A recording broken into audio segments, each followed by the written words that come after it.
ஓரளவுக்கு மிதமான அளவுக்கு இந்த சனியோட சேர்க்கக்கூடிய சுக்கிர பகவான் அவங்க வீட்டில் கும்பத்தில் அமரும் பொழுதெல்லாம் ஓரளவுக்கு நமக்கு ஸ்மூத்னஸ் வரா மாதிரி வருமானம் வந்து கொண்டே இருக்கும். இந்த 29 நாட்களும் ஓரளவுக்கு திடமாக சொல்லப்போனால் எப்படி சொல்லணும், வெளியூர் பயணங்களாலையும் வெளியூர் பயணங்களும் சற்று அதிகரிக்கக்கூடிய நாட்களாக இருக்கும். இது வரைக்கும் அப்படியே டல்லாக இருந்ததெல்லாம் இந்த வேலைகள் இனிமேல் டைட்டாக இருக்கிற மாதிரி ஒரு 29 நாட்கள் வேலை வாய்ப்புகள் கடினமாக இருக்கும். ஏன்னா சனியோட சம்பந்தப்படக்கூடிய கிரகங்கள் அனைத்துமே ஒரு டைட்னஸ் தான் கொடுக்கும். ஏன்னா இது வரைக்கும் சமாளிக்க முடியல, இனிமேல் சமாளிக்கின்ற அளவுக்கு நம்மளுக்கு தெம்பு கிடைக்கும். அதை பூவுடன் சேர நாரும் மணக்கும் என்று சொல்கிற மாதிரி இனிமேல் நாரும் சேர்ந்து மணக்கக்கூடிய காலமாக வரப்போகுது. ஒவ்வொரு விஷயமும் இனிமேல் தனிப்பட்ட முறையில் நாம் அங்கீகாரம் பெறலைன்னா அங்கீகாரத்தை நாம் எதிர்பார்த்து போயிட்டுருக்கோம். ரொம்ப நாளாக எதிர்பார்த்துட்டு இருக்கு, நம்மளுக்குன்னு ஒரு அங்கீகாரம் கிடைக்கலன்னா இந்த சுக்கிர பெயர்ச்சியில் சின்ன சின்ன அதிகாரிகள் சுக்கிர பெயர்ச்சி 31/12/2024 முதல் 28/1/2025 வரைக்கும் இது வரைக்கும் மகரத்தில் இருந்தார். அவர் இடம்பெயர்ந்து சனி என்று சொல்லக்கூடிய கும்பராசியில் சனியுடன் சேர்ந்து பலாவலனை அளிக்க போறார். அதாவது மகா சுக்கிர பெயர்ச்சி என்று கூட சொல்லலாம். சனி பகவானோட சேரக்கூடிய கிரகங்கள் எவ்வாறு இருக்குன்னா, இந்த சுக்கிர பகவானும் சனி பகவானும் சேர்க்கும் பொழுதெல்லாம் அதிகப்படியான செல்வங்களும் அதிகப்படியான ஈர்க்கும் தன்மை என்று சொல்லக்கூடிய அளவுக்கு செல்வத்தை இருவாரி வழங்க போறார். இந்த நேரத்தில் சுக்கிர பெயர்ச்சியில இது ஒரு அதிக போரும் எப்படி சொல்றதுன்னா, அவர் ஒரு படிக்கு குறைவாக தான் இருக்கார். உச்சத்துக்கு ஒரு படி குறைவாக இருந்தக்கூடிய காரணத்தாலையும் ஆட்சி பெற்ற சனியோட தொடர்பு கொள்வதால பெரிய மகாவா, அதாவது எப்படி சொல்றதுன்னா பெரிய அளவுக்கு பிரம்மாண்டத்தை தரக்கூடிய அளவுக்கு செல்வங்களோ மார்க்கெட்டிங் எல்லாமே உயரக்கூடிய காலம்தான். நல்லதே நடக்கும். விரிவாக பார்க்கலாம் வாருங்கள். எனது அன்புள்ளம் கொண்ட சிம்மராசி நேயர்களே, இந்த சுக்கிர பெயர்ச்சி மாதம் வருது. ஒவ்வொரு பெயர்ச்சியும் இந்த சுக்கிர பகவான் நம்மளுக்கு இது வரைக்கும் 6ஆம் இடத்துல இருக்கார், மகரத்தில் இருந்தார்.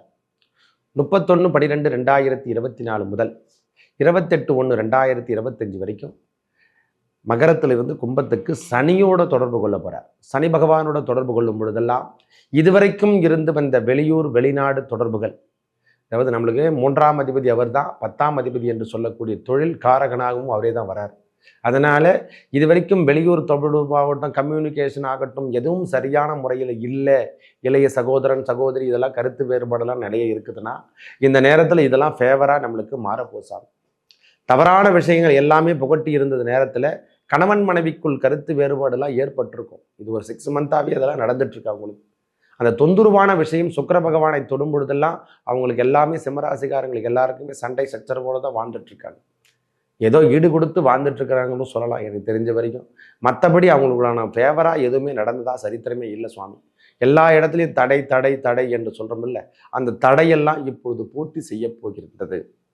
ஓரளவுக்கு மிதமான அளவுக்கு இந்த சனியோட சேர்க்கக்கூடிய சுக்கிர பகவான் அவங்க வீட்டில் கும்பத்தில் அமரும் பொழுதெல்லாம் ஓரளவுக்கு நமக்கு ஸ்மூத்னஸ் வரா மாதிரி வருமானம் வந்து கொண்டே இருக்கும். இந்த 29 நாட்களும் ஓரளவுக்கு திடமாக சொல்லப்போனால் எப்படி சொல்லணும்னா, வெளியூர் பயணங்களும் சற்று அதிகரிக்கக்கூடிய நாட்களாக இருக்கும். மெயினான விஷயம் வெளியூர் பயணமோ வெளிநாடு பயணமோ போகிறவங்களுக்கெல்லாம் இது வரைக்கும் நாம் எடுத்து வைக்கின்ற அடிகள் சரியான முறையில் இல்லை, நான் வெளிநாட்டுக்கு போகலான்னு இருக்கேன் நினைக்கிறவங்களுக்கெல்லாம் இந்த முறை நீங்கள் தேர்வுக்கு அப்ளிகேஷனும் அந்த மாதிரிலாம் ப்ரோக்ராம்லாம் ஃபார்ம்லாம் நம்ம ஃபில்லப் பண்ணி அனுப்பும்போது இவையெல்லாம் சக்ஸஸ் கொடுக்கின்ற காலமாக வரப்போகுதுங்க. ஏன்னா இந்த நாட்கள் வந்து 7ஆம் இடத்துல 3ஆம் அதிபதி என்று சொன்னாலே வெளியூர் அமைப்பு, வெளிநாடு அமைப்பு, வெளிவட்டாரம் அமைப்பு என்று சொல்லக்கூடிய அமைப்பு தான். இந்த கம்யூனிகேஷன் எல்லாமே 3 தான். ஒரு மனுஷனுக்கு தடை என்று சொன்னாலும் 3ஆம் இடம் தான். 3ஆம் இடத்து அதிபதி என்று சொல்லக்கூடிய சுக்கிர பகவானும் தொழில் காரகனாகவும் வரதால அந்த 7ஆம் அதிபதி 7ஆம் இடத்துல சனியோட தொடர்பு கொள்ளும் போது நல்ல வேலை வாய்ப்புகள் புதுசாக நம்ம ஆப்ரேட் பண்ணுற மாதிரி வரப்போகுது.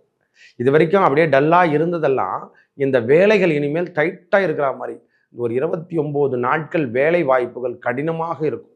ஏன்னா சனியோட சம்பந்தப்படக்கூடிய கிரகங்கள் அனைத்துமே ஒரு டைட்னஸ் தான் கொடுக்கும். நம்மளுக்கு இது வரைக்கும் பணத்தில் தான் வீக்கத்துக்கு டைட் கொடுத்தாங்க, ஆனால் வருமானமும் வந்து கொண்டு வேலை சார்ந்த விஷயத்தில் கூடுதல் அனுகூலத்தை பெறப்போகிறோம். புதுசாக பிஸ்னஸ் பண்ணுறதுக்கான தொடங்கிறதுக்கான காலமாக கூட இதை எடுத்துக்கலாம். ஐயா இப்போ நான் புதுசாக எனக்கு வேணா வந்துடுச்சுயா, நான் பிஸ்னஸ் பண்ண போகிறேன் அப்படின்னு ஒரு ஐடியா வருதுன்னா, சிம்பிளாக நான் பண்ண போகிறேன் அப்படின்னு ஒரு ஐடியா வந்து இந்த நேரத்தில் இதை பயன்படுத்தி கொள்ளுங்கள். மிதமாக இருக்கக்கூடிய, அதாவது தொந்தரவு செய்யாத அளவுக்கு லாபத்தை நம்மளுக்கு கொடுக்கும். பயப்படணும் அவசியமே இல்லை, பரவாயில்லை. வேலை ஆட்களும் அதிகரிக்கக்கூடிய காலமாக இந்த நேரத்தில் இருக்க போறியா. இது வரைக்கும் சரியான முறையில் கம்யூனிகேஷனில் நான் டெவலப் ஆகலை அப்படின்னு நினைக்கிறவங்களுக்கெல்லாம் இந்த சுக்கிர பெயர்ச்சி ஓரளவுக்கு டெவலப்மெண்ட் தரும். மனம் ஓரளவுக்கு ஒற்றுமையாக இருக்கும். கணவன் மனைவி கருத்து வேறுபாடுலாம் இருக்குது பாருங்க, அதெல்லாம் இப்போ ஸ்மூத்னஸாக மாறும். ஓரளவுக்கு பேச்சுவார்த்தை வரைக்கும் இல்லாமல் போனவங்களுக்கு கூட இனிமேல் பேச்சுவார்த்தை நடக்கக்கூடிய காலமாக மாற்றி வைக்கும். சுக்கிரனோட சனி சம்பந்தப்படும் போது நேரடி பார்வையாக 7ஆம் இடத்தை நம்ம ராசியே நேரடியாக 2 பேரும் பார்க்கறதால ஓரளவுக்கு ஸ்மூத்னஸ் கிடைக்கும். நல்ல முன்னேற்றத்தை காணும். வனவரவுக்கு ஓரளவுக்கு திட்டமாக இருக்கும் சாமி. எதையும் சமாளிக்கிற அளவுக்கு நம்மளுக்கு தெம்பு இருக்கும் முதல்ல. ஏன்னா இது வரைக்கும் சமாளிக்க முடியல, இனிமேல் சமாளிக்கின்ற அளவுக்கு நம்மளுக்கு தெம்பு கிடைக்கும். அதை பூவுடன் சேர நாரும் மணக்கும் என்று சொல்கிற மாதிரி இனிமேல் நாரும் சேர்ந்து மணக்கக்கூடிய காலமாக வரப்போகுது. ஒவ்வொரு விஷயமும் இனிமேல் தனிப்பட்ட முறையில் நாம் அங்கீகாரம் பெறலைன்னா, அங்கீகாரத்தை நாம் எதிர்பார்த்து போயிட்டுருக்கோம். ரொம்ப நாளாக எதிர்பார்த்துட்டு இருக்கு, நம்மளுக்குன்னு ஒரு அங்கீகாரம் கிடைக்கலன்னா இந்த சுக்கிர பெயர்ச்சியில் சின்ன சின்ன அதிகாரிகம், அதாவது அங்கீகாரம் என்று சொல்கிற மாதிரி சின்ன சின்ன அதிகாரங்களும் நாம் பெறப்போகிறோம். பரவாயில்லை சார். வேலை அமைப்புகளாகட்டும், கமர்ஷியல் ஒர்க்கு செய்கிறவங்க வந்து இந்த டாக்டர் ஹாஸ்பிட்டல் ஒர்க் பண்ணுறவங்களுக்கெல்லாம் இது புதுவிதமான அமைப்பு. இந்த பேங்க்கில் ஒர்க் பண்ணுறவங்களுக்கெல்லாம் ஒரு நல்ல முன்னேற்றம் என்று கூட சொல்லுவேன். மக்களால் நம்மளுக்கு ரொம்ப சங்கடங்கள்லாம் கொடுத்த காலமெல்லாம் போயிட்டு மக்களே நம்மளுக்கு சப்போர்ட் பண்ணுறக்கூடிய காலமாகவும் இந்த நேரத்தில் இருக்க போதையா. இரும்பு சார்ந்த விஷயத்தில் ஒர்க் பண்ணுறவங்களுக்கெல்லாம் இது கூடுதல் அனுகூலத்தை பெறும். பெட்ரோலியம் நிறுவனம் வச்சுட்டு இருக்கவங்க, இந்த லிக்யூட் என்று சொல்லக்கூடிய அமைப்பில் இருக்கிறவங்களுக்கெல்லாம் இப்பொழுது நல்ல வருமானத்தை தேடித்தரும். இந்த 29 நாட்களும் கூடுதலாக வருமானம் வந்து கொண்டிருக்கும். பயப்படணும் அவசியம் இல்லை. இந்த மீடியா சார்ந்த விஷயத்தில் இருக்கிறவங்களுக்கெல்லாம் நல்ல பெனிஃபிட், முக்கியமாக சொல்லப்போனால் நல்ல பெனிஃபிட்டான இடங்கள் என்று சொல்லக்கூடிய சனியோட தொடர்பு கொள்ளும். மக்கள் தொடர்பு அதிகரித்து கொண்டே இருக்கும். மக்கள் சேவையை செய்கிற மாதிரி நம்மளுக்கு பயன்பாட்டுக்கு வரும். அதனால் வருமானம் அதிகரித்து கொண்டே காணப்படும். பரவாயில்லைங்க. அரசியலாகட்டும் அரசாங்கமாகட்டும் எல்லாமே இந்த சுக்கிரன் சனி சேர்க்கை பெறும் பொழுதெல்லாம் கொஞ்சம் கூடுதல் அனுகூலத்தை பெற்று தான் காணப்படுது ஐயா. சுக்கிரன் சனி சேர்க்கை பெற்று இருக்கிறவங்க ஜாதகத்தில் எல்லாருக்கும் இப்பொழுது திருப்பியும் அதே மாதிரி ஒரு இடத்துல வருதுறானா உங்களுக்கு திருப்பியும் அந்த வாய்ப்புகள் தட்டும் என்று சொல்லலாம். தனிப்பட்ட முறையில் இது வரைக்கும் சொத்து வாங்கலை, சொத்து மனைவி பேரில் சொத்து வாங்காதவங்களுக்குலாம் இப்போ மனைவி பேரில் ஒரு சொத்துக்கள் வாங்குற மாதிரியோ இல்லை மாமியார் வீட்டு சொத்துக்கள் இவங்களுக்கு வரா மாதிரியே பாக்கியம் இந்த நேரத்தில் கிடைக்கின்ற வாய்ப்பினை பெற போகிறாங்க. திடீர் திருமண யோகத்தையும் இந்த நேரத்தில் ஏற்படுத்தி தரும் சுவாமி. இந்த நேரம் சனியோட தொடர்பு கொள்ளக்கூடிய காலத்தில் 7ஆம் இடத்துல தொடர்பு கொள்ளும்போது இந்த சிம்மராசிக்காரங்களுக்கு தோஷங்கள்லாம் நிவர்த்தி செய்து திடீர் திருமண பாக்கியத்தையும் ஏற்படுத்தி தருவார். இது வரைக்கும் இல்லைன்னா திடீர்னு பார்த்தோன்னா திருமணம் ஆகிடும். என்ன எப்படி நடந்தது ஏது நடந்தது திடீர் திருமணம் என்று சொல்கிறோம் இல்லை, அது சிம்மத்தை பொறுத்த வரைக்கும் எப்பவுமே நடக்கிறது தான். காரணம் என்னென்னா யூகிக்க முடியாத இடத்துல கிரகங்கள் அமர்வதும் ஆட்சி பெற்று 7ஆம் அதிபதி நிற்கிறதால அவரோட சனி சம்பந்தப்படும் பொழுது திடீர் திருமண பந்தத்தை ஏற்படுத்தி தரக்கூடிய காலமாக அமைந்து விடும். பயப்படணும் அவசியமே இல்லை சுவாமி. காதல் மேரேஜ்னா இருக்கட்டும், திடீர் திருமணங்கள் வாய்ப்புகள் தேடி வந்து ஐயா இதை பண்ணியே தீரணும் அப்படின்ற மாதிரி ஒரு காலகட்டங்களும் இந்த நேரத்தில் பிறப்பிக்கின்ற காலமாக இருக்கும். ஏன்னா இந்த நேரத்தில் மாதங்களும் நல்ல விதமாக வருதால பிரச்சனைகள் கிடையாது. உங்களுக்கு தேர்வுகள் என்று சொல்லக்கூடிய அரசாங்கத்துக்காக நான் எதிர்பார்த்துட்டு இருக்கேன் ஐயா, அரசியலுக்காகவோ வெளிநாட்டுக்காகவோ நான் தேர்வு எழுதி எக்ஸாம் எழுதி பாஸ் பண்ணால் நல்ல கம்பெனிக்கு போய் சேரும்னு நினைக்கிறவங்களுக்கெல்லாம் இந்த வாய்ப்பினை பயன்படுத்தி கொள்ளுங்கள். இந்த சுக்கிர பெயர்ச்சி உங்களுக்கு ஓரளவுக்கு ஸ்மூத்னஸாக கொடுத்து உங்களை பெரிய முன்னேற்ற பாதைக்கு வழி நடத்துகிற மாதிரி ஒரு ஸ்டார்டிங் என்று சொல்கிறோம் இல்லை, ஆரம்பம் என்று சொல்லக்கூடிய காலமாக இந்த காலத்தை பயன்படுத்தி கொள்ளுங்கள். சுக்கிரனை பொறுத்த வரைக்கும் 7ஆம் இடத்தில் அமர்ந்திருந்தால் அவருடைய பார்வையும் சனியோட பார்வையும் சேர்ந்து வருவதால் நல்ல யோகத்தை தான் கொடுக்கும். துன்பமான விஷயங்கள் எதுவும் இருக்காது. மனைவியும் உடல்நலத்திலேயோ இளைய சகோதரன் உடல்நலத்திலேயோ நாம் சற்று அக்கறை எடுத்துக்கக்கூடிய காலமாக இருக்குது சாமி. மற்றபடி எந்த தொந்தரவும் கிடையாது. மற்றபடி எந்த பேஜாரும் நம்மளுக்கு கொடுக்காது. தொந்தரவான விஷயங்களும் நடக்காது. பயப்படணும் அவசியமே இல்லை சுவாமி. அதாவது பெரிய பிரச்சனைகள் வரக்கூடிய அமைப்புகள்லாம் கிடையாது.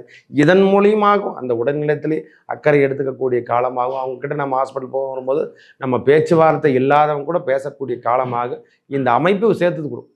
அதாவது எப்படி சொல்லுதுன்னா ஒரு பொருள் ஒரு வேலை நடக்குதுன்னா அதை எதை நோக்கி செல்லுகின்றதுன்னு கொஞ்ச நாள் பொறுத்து தான் தெரியும். ஓஹோ இதை நோக்கி தான் நாம் அதை செயல்படுத்தி நடத்துகிறாங்க, இறைவன் நம்மளை மேலிருந்து நடத்துகிறான்னு பொழுது நினச்சிக்கக்கூடிய காலமாக வரும். ஏன்னா நடந்தால் தான் தெரியும். எந்த வேலையுமே நடந்து முடிஞ்ச பிறகு தான் தெரியும் அதனுடைய செயலாக்கம் எவ்வாறு இருக்குதுன்னு சொல்லிட்டு பயப்படணும் அவசியம் இல்லை. பார்ட்னர்ஷிப்காரர்கள் இது வரைக்கும் சரியான முறையில் இல்லைன்னா பார்ட்னர்ஷிப்காரர்கள் நமக்கு சரியான முறையில் ஒத்துழைப்பு கொடுக்கலன்னா இதுக்கப்புறம் ஒத்துழைப்பு கொடுக்கின்ற காலமாக வரப்போதையா. இந்த சுக்கிர பெயர்ச்சி ஒரு 29 நாட்கள் ஓரளவுக்கு திடமான அளவுக்கு செல்வத்தையும் வெளியூர் பயணங்களும் முக்கியமாக ஆன்மீக சுற்றுலா இதை மாதிரி செல்லக்கூடிய பாக்கியத்தையும் இறை வழிபாடையும் இறை நோக்கத்தோடு நாம் செல்லுகின்ற காலமும் அதுக்காக செலவினங்கள் செய்யக்கூடிய பாக்கியமாகவும் இந்த நேரம் இருக்குது சுவாமி. ஒன்றும் பயப்படணும் அவசியமே இல்லை. நல்ல முன்னேற்றத்தை காணலாம். ஓரளவுக்கு பரவாயில்ல சாமி. இந்த சுக்கிர பெயர்ச்சி பரவாயில்லை, பாதிப்பு தரக்கூடிய அளவுக்கு கிடையாது. சுக்கிரன் சனி சேர்க்கை பெறுவது உங்களுக்கு யோகத்தை தான் கொடுக்கும், தவறான விஷயத்தை கொடுக்காது. புதிய பார்ட்னர்ஷிப்கார் வந்து சேருவாங்க. ஓரளவுக்கு இன்னொரு வருமானத்தை தரா மாதிரி, அதாவது ரெகுலர் வருமானம் நம்மளுக்கு தரா மாதிரி ஒரு பிஸ்னஸும் ஸ்டார்ட் ஆகிடும். இந்த நேரத்தில் பரவாயில்லை, வெற்றி என்பது உங்களுக்கு உறுதி ஆயிடுச்சு. கண்டகச்சனியாக இருந்தாலும் திடீர்னு ஒரு பொசிஷனில் நம்மளுக்கு ரூபாய் வரப்போகுதுன்னா இது புதிய புதிய ஏற்பாடுகள் என்று சொல்கிற மாதிரி புதிய அத்தியாயங்களை உருவாக்குற மாதிரி இந்த காலம் இருக்குது சாமி. மனைவி அதை தான் சொன்னேன், திடீர் திருமண வாய்ப்புகள் என்று சொன்ன திடீர்னு பார்த்தா திருமண வாய்ப்புகள் கூட நடந்து முடிஞ்சுவிடும். இந்த காலம் பயன்படுத்தி கொள்ளுங்கள். உங்களுக்கு சிம்மத்தை பொறுத்த வரைக்கும் இனிமையான காலமாக தான் மாறப்போகுது. சனி சுக்கிரன் சேர்க்கை பெறுவது கும்பத்தில் நல்ல யோகத்தை, ஏன்னா காலபுருஷ தத்துவுக்கு அது 11ஆம் இடம் என்பதால தான் குழந்தை பேறு சித்திக்கின்ற காலமாகும். திடீர்னு பார்த்தா குழந்தை பேறு சித்திக்கின்ற காலமாகும். இந்த காலம் இருக்க பெறும். கர்ம, அதாவது வேலை அதிபனுக்கு 10ஆம் அதிபதியாக இருந்தாலும் ஜீவனம் என்று சொல்லக்கூடிய 7ஆம் இடத்துல அமர்வுதலா பெரிய யோகத்தை கொடுப்பாரு. தொழிலில் இது வரைக்கும் மந்தமான நிலைமை இருந்தால் அந்த மந்தமான நிலைமையெல்லாம் மாறுகின்ற காலமாக இந்த 29 நாட்கள் இருக்க பெறும். மேலும் நல்லதெல்லாம் நடக்க இறைவன் முருகப்பெருமானை வணங்கி வாருங்கள். லக்ஷ்மி நரசிம்மரையும் வழிபடுங்க. இந்த அதாவது சனிக்கிழமை தோறும் இந்த ஏன் சொல்கிறேன்னா உங்களுக்காக தான் சொல்கிறேன். கண்டகச்சனி என்பதாலும் வருகின்ற காலங்கள் அஷ்டமத்து சனி என்பதாலையும் சனிக்கிழமை தோறும் அந்த யோக லக்ஷ்மி நரசிம்மரை வழிபட வழிபட உங்கள் வாழ்வில் ஏற்பட்ட துன்பங்கள் அனைத்தும் விலகும். யோக ஆஞ்சநேயரை வழிபடுங்க. நல்ல விதமான உங்களுக்கு செயல்தாக்கங்களும் நல்ல திட்டங்களும் உருவாக்கி தருவார். தடையான விஷயங்கள் அனைத்தும் தகர்ந்து நல்லதே நடக்கும். நன்றி, வணக்கம்.